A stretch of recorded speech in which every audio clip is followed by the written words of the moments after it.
అగో పింఛన్లే నెలకు ఒకసారి వచ్చే పింఛను ఇప్పుడు దగ్గర 2 నెలలు ఇయ్యక పింఛన్లు ఇస్తానన్నాడు. 2500 స్కీమ్ పోయింది. పోతే ఇది బస్సులకు కళ్యాణ్ ఆడోళ్ళకు బస్సు ఫ్రీ పెట్టి ఆటోలకు రోడ్డు మీదకి వేసిండు.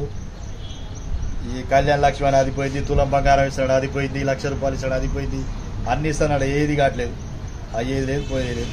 ఆ రైతు బంధు అది 2 లక్షల మాఫీ అన్నాడు. ఆ 2 లక్షల మాఫీలో అవన్నీ కొరీలు పెట్టాడు. అవి అయినోనికి అవుతుంది కానీ కావట్లేదు.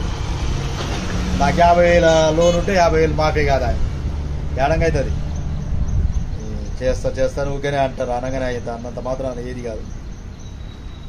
అదేదో కరెంటు ఫ్రీ పెట్టాడు, అవి వచ్చినోనికి వచ్చింది, రాలేదు. 500 గ్యాస్ అన్నాడు, 500 గ్యాస్ వచ్చిందా? 300 రూపాయలు 2 నెలలకు 3 నెలలకు ఒకసారి పడుతున్నాయి. అలా ఏది అదే అయితే లేదు, ముందర పడేలేదు, సచ్చేలేదు. రేవంత్ రెడ్డి ప్రభుత్వం ఆ కేసీఆర్ ఉన్నప్పుడు అటు ఇటు డొలిపేది. ఈయన స్వార్థం వీళ్ళే చూస్తున్నారు.